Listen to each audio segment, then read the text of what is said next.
Melanjutkan perbincangan saya bersama dengan Mas Heri. Mas Heri, jadi setelah kalau alurnya, mengikuti alurnya, ini kan dari saksi fakta, kemudian ada ahli, dan hari ini masih ada ahli. Nanti selanjutnya agendanya bagaimana? Kalau saya tidak salah ya memahaminya, ini selesai, berarti tinggal akhirnya adalah pembuatan dari berita acara apa yang disampaikan, yang diterima oleh pengadilan melalui majelis hakim. Dan ini tinggal berarti berita acara tersebut nanti akan dikirimkan ke Mahkamah Agung. Karena sekali lagi yang memutuskan Mahkamah Agung. Itu kalau kita kembali ingat di persidangan awal sudah dimunculkan itu oleh majelis hakim, khususnya hakim ketua, untuk mengingatkan bahwa mereka hanya menyidangkan perkaranya, tidak memutus. Gitu. Jadi semua keputusan nanti Mahkamah Agung yang punya kewenangan, yang punya memang kewenangan untuk melakukan hal itu ya. Dan pembacaan putusannya ditolak atau diterima atau seperti apa nanti peluangnya itu langsung dibacakan oleh Mahkamah Agung ataukah nanti biasanya bisa diakses saja karena ada batasan waktu ya, kalau nggak salah saya, untuk putusan PK itu maksimal 250 hari dari diterimanya PK tadi. Maka kan 250 hari. Ya, demi kepastian hukum tentu harus dibatasi. Penanganan proses pengadilan di tingkat PN pun dibatasi. Jadi kalau saya tidak salah maksimal 6 bulan. Kalau enggak nanti akan ditarik oleh Mahkamah Agung untuk ditempatkan di tempat lain misalnya, atau ada proses-proses lanjutan agar para pencari keadilan itu kemudian secara kepastian hukumnya memperoleh hal tersebut ya. Jangan sampai terlalu lama ya, sedangkan status orang itu menjadi tersangka, terdakwa, itu kan harus diputus apakah dia bersalah atau tidak bersalah.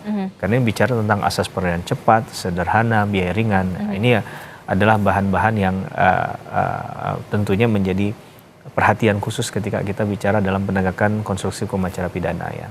Oke, jadi saya klarifikasi kembali, berarti ini pembuktian begitu, saksi fakta, kemudian ahli, barulah kemudian Pengadilan Negeri Cirebon ini menyerahkan ke Mahkamah Agung. Mahkamah Agung, betul. Nanti keputusannya nanti akan seperti apa itu akan Mahkamah Agung yang sepenuhnya akan memutuskan. Secara mutlak ke Mahkamah Agung. Ya.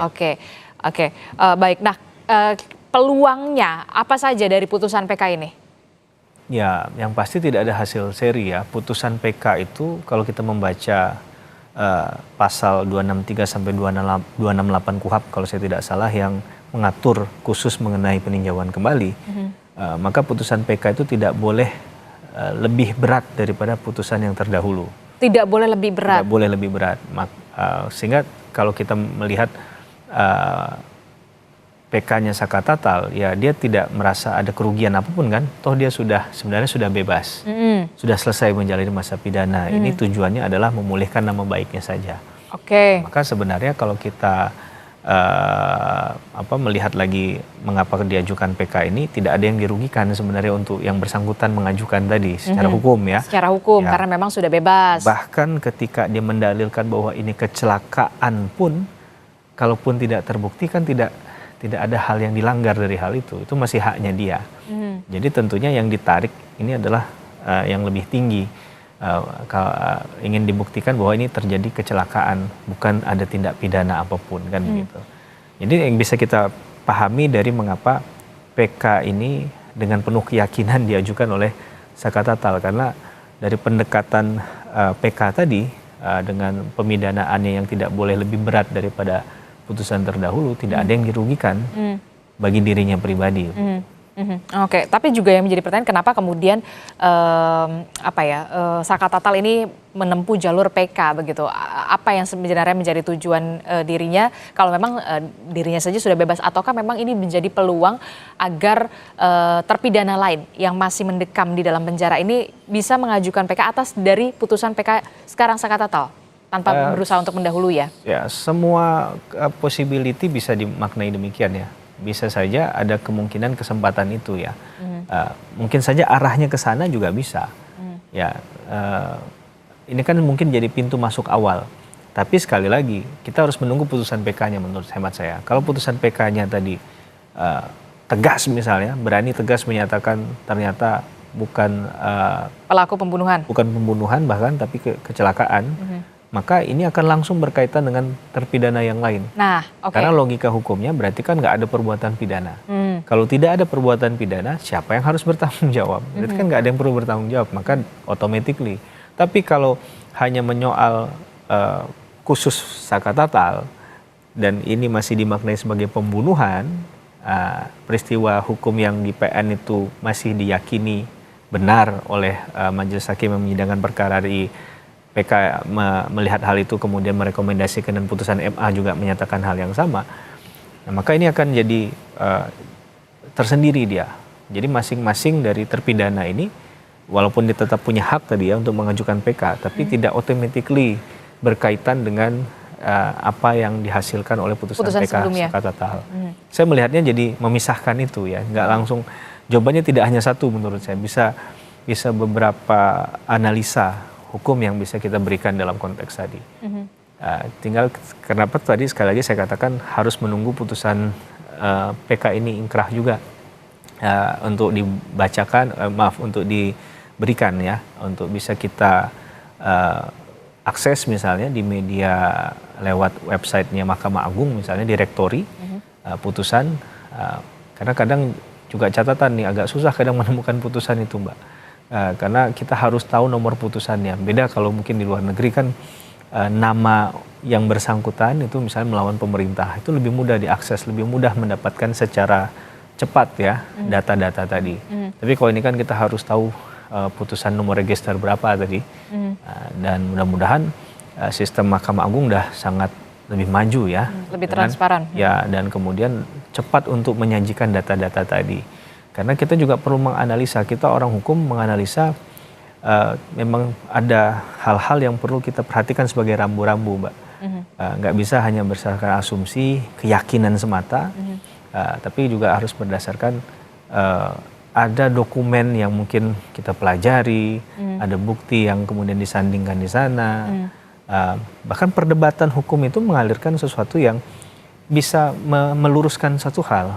Kejanggalan-kejanggalan yang ada itu akan bisa meyakinkan bahwa ini memang terjadi hal yang tidak benar di dalamnya. Misalnya? Ya banyak hal tadi, misalnya ya masalah yang substansi awal saja saya bilang. Kalau misal masih diyakini bahwa ada dua jenis pandangan, baik dari Polres yang pertama kali menangani dan proses yang selanjutnya itu berbeda dua keyakinan, maka kita akan mencoba melihatnya dari setiap proses tadi. Apakah ada komunikasi, adakah upaya korektif tadi, atau kalau dan Anda melihat saja, apakah ini bisa jadi harus ada upaya korektif dari internal polisi pada saat itu? Nah, sampai ini ada dua. Menarik Mbak Adisti, kadang mungkin ya masih ada anggapan asumsi yang mengatakan prosedural itu nggak terlalu penting. Ini kan kami sudah biasa melakukan tugas-tugas semacam ini. Mungkin dengan mengecilkan arti itu, tanpa sadar itu jadi bumerang sebenarnya. Apalagi di perkembangan hukum acara pidana sekarang, ada perluasan objek pra-peradilan yang namanya penetapan tersangka. Maka akan diuji habis-habisan. Bahkan sebelum masuk pada pokok perkara, kadang alat buktinya diuji lagi tuh di pra-peradilan. Walaupun itu nanti jadi perdebatan. Itu menyentuh pokok perkara atau tidak, itu dibenarkan atau tidak. Nah ini kan bagaimana kemudian meyakinkan hakim. Saya banyak juga menemukan putusan hakim yang kadang memang terbatas hal itu untuk kemudian bisa dilakukan pandangan pendekatan hukum, tapi beliau melakukan pendekatan penafsiran. Penafsirannya luar biasa. Dan ternyata itu memenuhi rasa keadilan masyarakat. Bagaimana kalau cara berpikir kita sangat konservatif misalnya, objek pra-peradilan lah, nggak ada perluasan terhadap penetapan tersangka. Saya yakin dan percaya sampai sekarang Peggy Setiawan juga bingung kanal hukumnya harus kemana gitu. Jadi kita nggak boleh juga alergi terhadap perubahan-perubahan yang menambah khasanah baik, perkembangan positif yang konstruktif bagi perkembangan hukum acara pidana. Karena kalau cara berpikirnya adalah untuk kepentingan penegak hukum, selesai itu. Bagaimana yang mereka yang teriak-teriak untuk mendapatkan keadilan? Karena oknum mungkin saja ada berlindung atas nama penegakan hukum. Ini yang perlu dikoreksi. Nah, dan ini yang kemudian bisa menghasilkan keadilan substansial, bukan prosedural lagi Mbak Adisti. Jangan-jangan penyidikannya ada, penuntutannya ada, pengadilannya ada, tapi tidak menyentuh keadilan substansi. Nah, keadilan substansi ini memang tidak murah dan tidak mudah, harus ada kesungguhan. Tidak bisa effortless dia dengan ya begini saja akan muncul keadilannya, enggak. Saksinya ada, harus ditanya, harus digali dia, harus dicoba dieksplorasi dia. Ahlinya ada, bagaimana kemudian menemukan kejanggalan itu, apakah ini benar memenuhi unsur delik atau tidak, itu yang akan ditanyakan ke ahli. Walaupun sekali lagi ada batasan lagi tuh. Mengapa saya dari awal mengatakan saya respect sekali dengan apa yang dilakukan oleh Pak Susno Duaji. Beliau menurut saya ahli yang konsisten dari kemarin, tidak mau masuk menyentuh pokok perkara, walaupun beliau tahu, walaupun beliau pasti sudah membaca berkasnya. Dan ini yang sebenarnya perlu dipahamkan juga. Saya jadi ahli misalnya, saya pasti diberikan keterangan, dokumen apapun. Tapi ketika menjawab itu ya kita harusnya menarasikan, tidak lagi menyebut nama orang secara gamblang.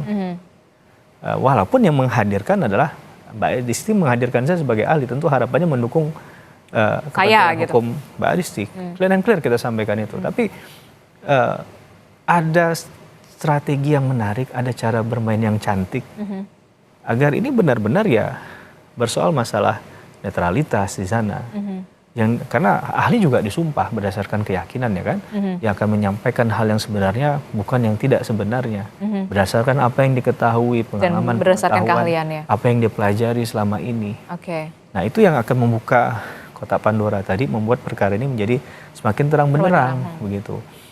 Kalau dalam kasus ini memang menurut saya yang bisa membuat semakin terang adalah hal-hal yang sifatnya non hukum ya, terkait dengan sebab dari kematian korban kemarin, si Eki dan Vina tadi ya.